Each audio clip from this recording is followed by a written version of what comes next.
Alô, bom dia, estamos de volta nesta terça-feira, 27 de agosto de 2024. Sejam todos bem-vindos. E o Ivonei Inácio me comunicou ontem que tornou-se membro do canal e está aguardando um abracito. Então isso aí, um super abraço, Inácio. Inácio Ivonei ou Ivonei Inácio, né? O nome do canal é Ignácio4663 e ele disse que é o Ivonei. Então, isso aí. Um abraço para o Ivonei e para o Inácio, que coincidentemente devem ser a mesma pessoa. Muitíssimo obrigado pela presença, muitíssimo obrigado pela membresia. Deus te abençoe. Bem, meus amigos, a Rússia de fato lançou um pesado ataque ontem à Ucrânia. Mas o ataque continua. Hoje, novos ataques foram registrados no país de Zelensky. Bem, em relação a ontem, a Ucrânia confirmou que a Rússia tinha lançado um ataque massivo de drones visando a infraestrutura de energia em todo o país, marcando o maior ataque aéreo desde o início da guerra, disseram autoridades ucranianas. Moscou segue hoje com uma segunda rodada de ataques às infraestruturas ucranianas, mas há mais baixas hoje entre civis. Bem, o ataque de ontem matou pelo menos 7 pessoas e causou cortes de energia em várias cidades, disse o comandante da Força Aérea Ucraniana, Mykola Oleshchuk. Os ataques usaram mais de 100 mísseis de vários tipos e cerca de 100 drones, confirmou Zelensky. Inclusive, disse ele também que a Ucrânia abateu 102 mísseis e 99 drones de ataque. Pelo menos 15 regiões foram alvos de uma combinação de drones, mísseis de cruzeiro e mísseis hipersônicos Kinzhal. As autoridades ucranianas disseram que os ataques foram às regiões orientais de Kharkiv e Dnipro, até a cidade portuária de Odessa, no sul, e também um ataque sobre a capital Kiev. Já Zelensky prometeu retaliar a Rússia pelo ataque durante o discurso de hoje, enquanto implorava aos aliados que suspendessem as restrições ao uso de armas ocidentais para ataques de longo alcance dentro do território russo. Ele disse que ataques de longo alcance são instrumentais para destruir as forças russas exatamente nas áreas de onde lançam ataques à Ucrânia. Essa é a tática antiterrorismo ideal, disse Zelensky. Aqui a CNN relata que os ataques russos de hoje mataram pelo menos 5 pessoas e feriram mais de 10 em toda a Ucrânia. Isso de acordo com autoridades ucranianas. Duas pessoas morreram após um ataque de míssil em um hotel na cidade central de Kryvyi e 3 foram mortos na região de Zaporizhia. Zelensky disse que esses ataques usaram mais de 90 armas aéreas, incluindo 81 drones Shahed, bem como mísseis de cruzeiro balístico. Bem, em relação à Rússia, uma notícia está chamando a atenção. Ela foi divulgada pelo Financial Times. Segundo o Financial Times, a Rússia elaborou documentos de 2008 a 2014, mostrando centros, ou melhor, alvos de ataque em casos de guerra no centro da Europa. Esses ataques seriam de armas nucleares. Bem, segundo o Financial Times, a Rússia treinou a marinha para mirar o interior da Europa com mísseis de capacidade nuclear em potencial conflito com a OTAN, de acordo com arquivos secretos obtidos pelo Financial Times. Esses arquivos incluem mapas detalhados de alvo por toda a Europa. Esses mapas e planos são anteriormente à invasão russa à Ucrânia em 2022, e o relatório, diz o Financial Times, afirmou que os documentos foram mostrados por fontes ocidentais. O relatório do Financial Times observou que a Rússia havia simulado anteriormente o uso de armas nucleares táticas em um estágio inicial de um conflito com uma grande potência mundial. Os mapas ilustram uma amostra de 32 alvos da OTAN na Europa, com armas nucleares destinadas ao uso em combinação com outras armas e meios destrutivos. O Jerusalém Post comentou essa informação e disse que os arquivos mostram que a Rússia manteve a capacidade de transportar armas nucleares em navios de superfície, apesar de um acordo proibitivo de 1991. Essa capacidade inclui mísseis antissubmarinos e mísseis guiados antiaéreos com ogivas nucleares, o que aumenta o risco de uma escalada ou mesmo acidentes, diz o Jerusalém Post. Já os analistas do Financial Times notaram que os mapas nos documentos representam apenas uma pequena fração dos alvos mapeados pela Europa, incluindo infraestrutura militar, entre outras coisas. A estratégia militar da Rússia é descrita como visando a guerra total com armas nucleares táticas vistas como cruciais para atingir objetivos vencedores de guerra. Os arquivos fazem também referência a um ataque de demonstração ou a detonação de uma arma nuclear em uma área remota, em um período de ameaça imediata de agressão antes de um conflito real para assustar os países ocidentais. O arquivo diz que um ataque como esse mostraria a intenção de usar armas nucleares, ou seja, segundo o Financial Times, os documentos mostram que parte da tática era detonar uma arma nuclear em algum lugar remoto para mostrar a intenção da Rússia, nesse caso, em relação aos ataques, ao uso de armas nucleares. Para o Jerusalém Post, esses documentos, apesar de um tanto quanto antigos, são preocupantes porque, no momento, a Rússia faz exercícios mostrando que segue ainda a orientação desses documentos. Diz o Jerusalém Post que exercícios russos recentes envolveram um ensaio de uso de armas nucleares táticas consistentes com as estratégias delineadas nos documentos vazados.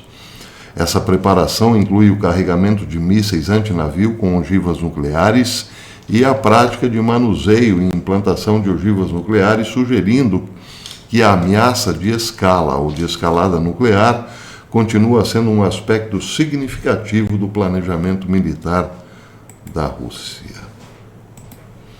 Bem, outra notícia também envolvendo muita atenção, essa na Ásia, eu dei ontem a notícia aqui, provavelmente em primeira mão, o Japão confirmou que, sim, o seu espaço aéreo foi invadido pela primeira vez por um avião militar chinês. Claro, o espaço aéreo japonês já tinha sido invadido, mas não ainda por um avião militar chinês. Bem, em nota, hoje o Ministério de Defesa do Japão confirmou a primeira intrusão de uma aeronave militar chinesa no seu espaço aéreo. O Ministério disse que uma aeronave de coleta de inteligência Y-9 entrou na zona de identificação de defesa aérea do Japão sobre o mar da China Oriental e estava voando em direção a Kyushu na manhã de segunda-feira, manhã de ontem.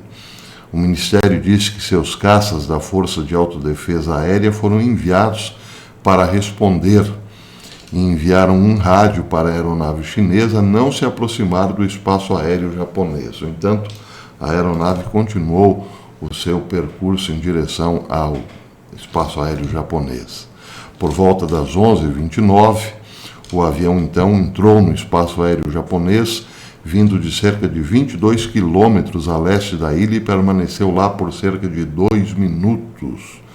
Ele deixou o espaço aéreo japonês por volta das 11h31, vindo do lado sudeste das ilhas.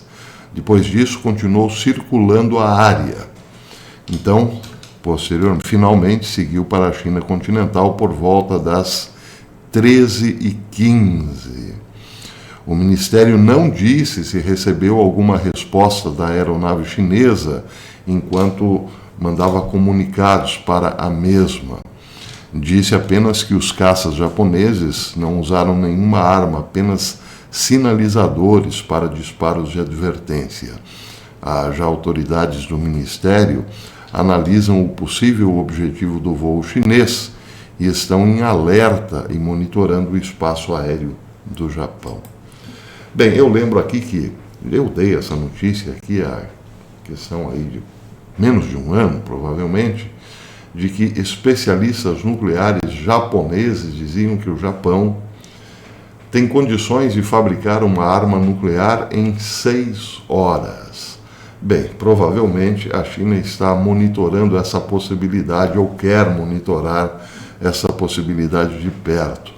Não é possível imaginar agora que a China não tenha essa preocupação, já que ela própria tem desenvolvido e muito o seu arsenal nuclear. Pelo menos essa é uma das possibilidades que o governo norte-americano está trabalhando. E aqui eu preciso fazer um parênteses. Ontem eu disse que Donald Trump livrou-se de uma armadilha. Lembram o vídeo de ontem? Pois é. Donald Trump está recusando a oferta dos briefings de inteligência, que ele havia sido proibido pelo próprio Biden em 2021. Agora, de repente, Biden oferece ao governo norte-americano, volta a oferecer os briefings de inteligência para o ex-presidente Donald Trump. E Trump, como não é bobo nem nada, disse não quero saber dos briefings de inteligência, porque depois o que eles me falarem secretamente, eles mesmos vazarão aí para a mídia e me acusarão, me culparão de ter espalhado notícias sigilosas. Claro, tudo isso certamente visa prendê-lo em ano eleitoral, na reta final. Bem, mas o que seria importante para o governo passar a Donald Trump agora como informação sigilosa, como segredo de Estado para o ex-presidente? Certamente isso tem a ver com o que Biden já andou falando há poucos dias. Biden alertou os militares norte-americanos sobre os reais perigos de uma guerra envolvendo armas nucleares, mas ele se referia especificamente à Rússia. Bem, novas revelações agora dão conta que Biden, pato manco na política, que já não tem mais o que fazer, quer encerrar a sua carreira política deixando um legado, uma nova estratégia nuclear secreta para os Estados Unidos, ou pelo menos isso é o que estão dizendo algumas agências. Biden quer deixar uma estratégia nuclear secreta nova, antes de se aposentar. Bem, esta nova estratégia nuclear secreta visaria, segundo alguns, a China especificamente, porque essa tem crescido muito na fabricação de armas nucleares. Já outros dizem que não visa nenhum inimigo especificamente, mas apenas renovar o seu potencial nuclear. Aliás, essa é uma briga que aconteceu na semana passada entre o New York Times e a Reuters. A Reuters diz que a nova estratégia que Biden quer emplacar não visa especificamente nenhum inimigo, mas o New York Times dizia que não, que o inimigo prioritário agora é a China. Os Estados Unidos se concentrariam mais em relação ao que a China está desenvolvendo do que o potencial nuclear da Rússia, porque, segundo o New York Times, Rússia e Estados Unidos se respeitam mutuamente em questões nucleares, mas os Estados Unidos não têm ideia de como a China se comportaria tendo um arsenal nuclear mais ou menos no mesmo nível de Rússia e Estados Unidos. E é aí então que mora o perigo. Bem, voltando a Donald Trump, será que ele seria informado de algum novo segredo militar envolvendo a estratégia nuclear norte-americana? E depois este segredo seria vazado e tudo cairia nas costas do loirão? Está vendo? Ele está entregando à China, ou quem sabe à Rússia, segredos militares dos Estados Unidos, com que propósito, etc. e tal. E aí poderíamos ver, eventualmente, o loirão saindo com algemas, ou melhor, entrando com algemas no camburão, não é? Pois é, aquela história toda. Bem, é claro que eu estou forçando um pouco a barra aqui, mas assim, não é de duvidar. Quem já sofreu um atentado nos últimos dias pode muito bem sofrer agora uma arapuca que finalmente o leve para o chilindró. Seja como for, está em curso sim aí uma nova estratégia militar nuclear secreta dos Estados Unidos. Se for em relação à China, bem, a questão é preocupante porque muitos especialistas militares estão dizendo que os Estados Unidos, ao invés de fazer presença cada vez mais forte na região, ou na Ásia, próximos da China ou de Taiwan, estão meio que quase que se retirando do local, e se concentrando mais no Oriente Médio.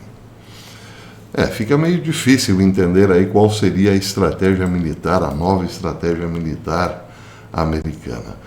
O fato, sim, preocupa também, aí a questão é muito séria, porque em relação à China, não há mesmo segurança de que a China respeitaria tratados já firmados no passado entre Estados Unidos e a antiga União Soviética, que hoje são respeitados pela Rússia.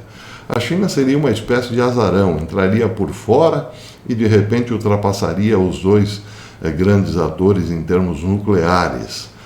Porém, contudo, entretanto, sem dar nenhuma demonstração de seguir regras. Essa é a preocupação dos analistas militares. Junto com isso, também incentivaria uma corrida nuclear. Bem, já que a China tem muitas armas nucleares e não se sabe o que ela pode fazer, vamos nós aqui também criar as nossas bombas ou comprar as nossas bombas, porque afinal é preciso se defender de possíveis ataques nucleares com capacidade nuclear, o que desencadearia de novo uma corrida nuclear. Isso tudo realmente preocupa e muito. A China, por enquanto, em termos bélicos, é um grande ponto de interrogação. Mas tudo isso é bom lembrar graças à política globalista norte-americana, que criou a criança e agora não quer embalá-la. Ou pelo menos faz de conta que não quer. Muito bem, eu vou ficando por aqui, mas se tiver alguma nova informação sobre esses momentos tensos, eu volto. Por falar em momentos tensos, Israel sente-se agora um pouco mais seguro depois dos pesados ataques ao Hezbollah. Chegou a dizer que a tensão diminuiu. Pois é, para muitos é aí que mora o perigo. Se você gostou desse vídeo, deixe o seu like e verifique aí, se você ainda é inscrito no canal. Se não for mais inscrito, inscreva-se novamente, acione o sininho para receber as notificações dos nossos vídeos. Até depois, se Deus quiser.